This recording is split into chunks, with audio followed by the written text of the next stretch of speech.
आपको दिखाते हैं। प्रथम स्कंध, पहला स्कंध और पृष्ठ नंबर 28। नारद जी ने कहा, महाभाग व्यास जी, तुम इस विषय में जो पूछ रहे हो ठीक यही प्रश्न मेरे पिताजी ने यानी ब्रह्मा जी ने श्री हरि से किया था। देवादिदेव भगवान जगत के स्वामी हैं। लक्ष्मी जी उनकी सेवा में उपस्थित रहती हैं। दिव्य कौस्तुमणि उनकी शोभा बढ़ाती है। वे शंख चक्र गदा लिए रहते हैं, पीतांबर धारण करते हैं, 4 भुजाएं। ऐसे भगवान, ऐसे यहाँ देखिए, ऐसे जगत प्रभु भगवान श्री हरि महान तप कर रहे थे। उनकी समाधि लगी थी। यह देखकर मेरे पिता श्री ब्रह्मा जी को बड़ा आश्चर्य हुआ। ब्रह्मा जी इस विष्णु को सर्वशक्तिमान मान रहा है और ब्रह्मा विष्णु जी क्या बताते हैं देखिएगा। अतः उन्होंने उनसे जानने की इच्छा प्रकट की। ब्रह्मा जी ने पूछा, प्रभु आप देवताओं के अध्यक्ष, जगत के स्वामी, भूत भविष्य एवं वर्तमान सभी जीवों के एकमात्र शासक हैं भगवान, फिर आप क्यों तपस्या कर रहे हैं और किस देवता की आराधना में ध्यान मग्न है? मुझे असीम आश्चर्य तो ये हो रहा है कि आप देवेश्वर एवं सारे संसार के शासक होते हुए भी समाधि लगाए बैठे हैं। ब्रह्मा जी के विनीत वचन सुनकर, ब्रह्मा जी के विनीत वचन सुनकर भगवान विष्णु यानी भगवान श्री हरि उनसे कहने लगे, ब्रह्मन सावधान होकर सुनो, मैं अपने मन का विचार व्यक्त करता हूँ। देवता, दानव, मानव सब यही जानते हैं कि तुम सृष्टि करते हो, मैं पालन करता हूँ, शंकर संहार किया करते, किंतु फिर भी वेद के पारगामी पुरुष अपनी युक्ति से सिद्ध करते हैं कि रचने, पालने और संहार करने की यह योग्यता जो हमें मिली है इसकी अधिष्ठात्री शक्ति देवी है। वे कहते हैं कि संसार की सृष्टि करने के लिए तुम में राजसी शक्ति का संचार हुआ है यानी ब्रह्मा रजगुण है और मुझे सात्विक शक्ति मिली है, विष्णु जी सतगुण है और रुद्र में तामसी शक्ति का आविर्भाव हुआ है और ये शंकर जी तमोगुण है। उस शक्ति के अभाव में तुम इस संसार की सृष्टि नहीं कर सकते, मैं पालन करने में सफल नहीं हो सकता और रुद्र से संहार कार्य भी होना भी संभव नहीं। ब्रह्मा जी इस प्रकार हम सभी उस शक्ति के सहारे ही अपने कार्य में सदा सफल होते आए हैं। सुवर्त प्रत्यक्ष और परोक्ष दोनों उदाहरण मैं तुम्हारे सामने रखता हूँ, सुनो। यह निश्चित है कि उस शक्ति के अधीन होकर ही मैं इस शेष नाग की सैया पर सोता और सृष्टि करने के अवसर पर आते ही जाग जाता हूँ। मैं सदा तप करने में लगा रहता हूँ। उस शक्ति के शासन से कभी मुक्त नहीं रह सकता। कभी अवसर मिला तो लक्ष्मी के साथ सुख पूर्वक समय बिताने का सौभाग्य प्राप्त होता है। मैं कभी तो दानों के साथ युद्ध करता रहता हूँ। अखिल जगत को भय पहुंचाने वाले दैत्यों के विकराल शरीरों को शांत करना मेरा परम कर्तव्य हो जाता है। और यहाँ तोड़ पाड़ दिया, मुझे सब प्रकार से, ये 29 पृष्ठ पे, 29 पृष्ठ पे, मुझे सब प्रकार से शक्ति यानी दुर्गा के अधीन होकर रहना पड़ता है। उन्हीं भगवती शक्ति का यानी दुर्गा का, शेरा वाली का मैं निरंतर ध्यान किया करता हूँ। ब्रह्मा जी, मेरी जानकारी में इन भगवती शक्ति से बढ़कर दूसरे कोई देवता नहीं। अपने आत्माओं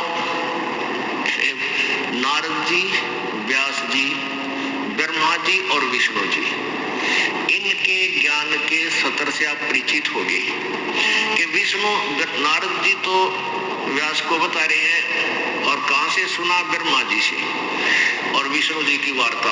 और ब्रह्मा जी क्या कह रहे हैं कि आप तो देवताओं के भी देवता हो, सारे संसार के मालिक हो, आप क्यों साधना करते हो? और दूसरा ये हो गया कि रजगुण ब्रह्मा है, सतगुण विष्णु, तमगुण शिव जी। और तीसरा इससे ये स्पष्ट हुआ विष्णु जी कह रहे हैं कि मेरे विचार में, मेरी जानकारी में, मैं जितना अध्यात्म ज्ञान से परिचित हूँ, तो दुर्गा से ऊपर कोई देवता नहीं है। यानी मैं सबसे बड़ा भगवान दुर्गा को मानकर इष्ट रूप में उसका ध्यान लगा रहा हूँ। अब दुर्गा क्या बताती है? अब दुर्गा वचन सुनो, दुर्गा के बोल 562 पृष्ठ पे, 562 पृष्ठ पे दुर्गा हिमालय राजा को ब्रह्म के विषय में बता रही है। ये है 7वां स्कंध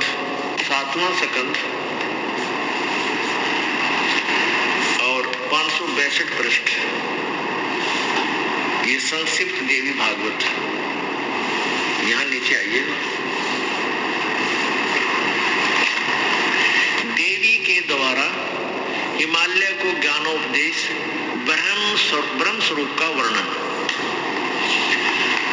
श्री देवी जी कहने लगी, पर्वतराज इस प्रकार, ये तो पहले अपने विषय बताया, फिर वास्तविकता ये बता रही है कि उस ब्रह्म का क्या स्वरूप है, यह बतलाया जाता है। जो प्रकाश रूप, सबके अत्यंत समीप में स्थित, हृदय रूप गुहा में स्थित होने के कारण गुहाचर नाम से प्रसिद्ध और महान पद अर्थात परम प्राप्य है। वह समस्त प्रजा के ज्ञान से परे है, अर्थात किसी की बुद्धि में आने वाला नहीं है। यह तुम जानो। जो परम प्रकाश रूप है, जो सूक्ष्म से भी अत्यंत सूक्ष्म है, जिसमें संपूर्ण लोक और उन लोकों में निवास करने वाले प्राणी स्थित हैं, वही ये अक्षर ब्रह्म है। अब देखो, ये अक्षर ब्रह्म बोल रही है और फिर ब्रह्म का ज्ञान बता रही है, और वही सबके प्राण है, वही सबकी वाणी है और वही सबके मन है। यह परम सत्य और अमृत अविनाशी तत्व है।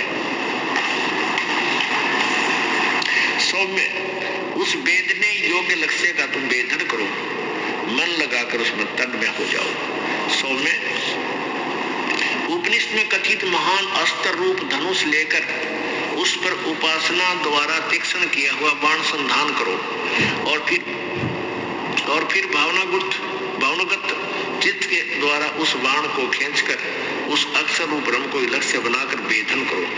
उसका क्या, यहाँ पर अक्षर रूप ब्रह्म, उसका नाम के मंत्र क्या बताया है? परवण, यानी ओम तो उसका मंत्र है, धनुष है, और जीव आत्मा साधक है, यानी उसका बाण है, और ब्रह्म उसका लक्ष्य है।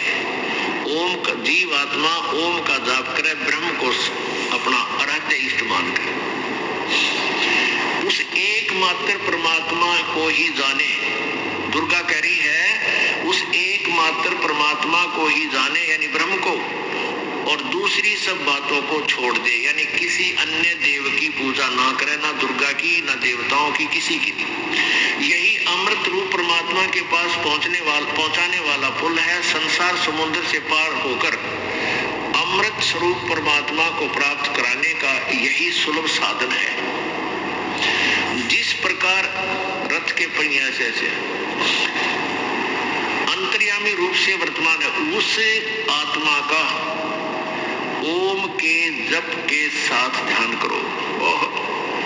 इससे अज्ञान व अंधकार से सर्वथा परे और संसार समुद्र से पार जो ब्रह्म है उसको पा जाओगे, तुम्हारा कल्याण हो। और कहा उसकी स्थिति क्या बताई है 563 पर, कि वह यह सबका आत्मा ब्रह्म लोक रूप दिव्य आकाश में स्थित है।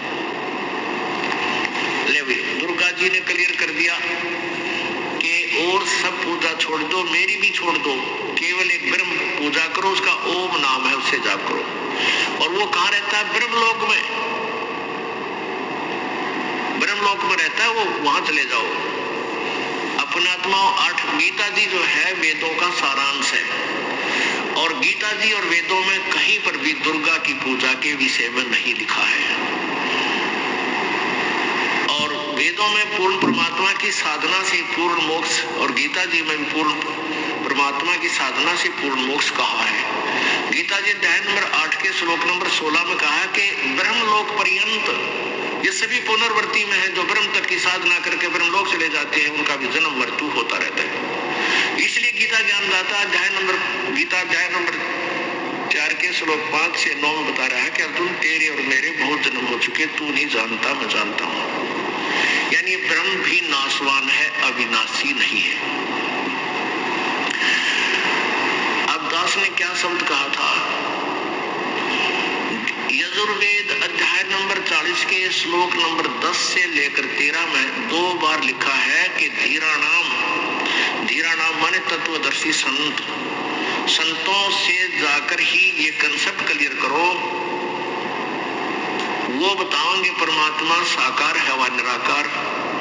और विद्वान और अविद्वान की परिभाषा भी वो तत्वदर्शी संत ही बताओगा, क्योंकि जिसको अक्षर ज्ञान है उसको विद्वान मान लेते हो तुम, जिसको संस्कृत भाषा आती है या इंग्लिश आती है, हिंदी के अक्षर सीख लिए, और जिसको अक्षर ज्ञान नहीं है तुम उसको अविद्वान मूर्ख कहते हो। नहीं, विद्वान और अविद्वान की परिभाषा भी वो तत्वदर्शी संत बताएगा, उनसे सुनो। ये दास परमात्मा ने वो तत्वदर्शी संत बनाकर भेज दिया, ये आपको सुना रहा है। ना सुनोगे तो वो आपका दोष होगा, भगवान का नहीं।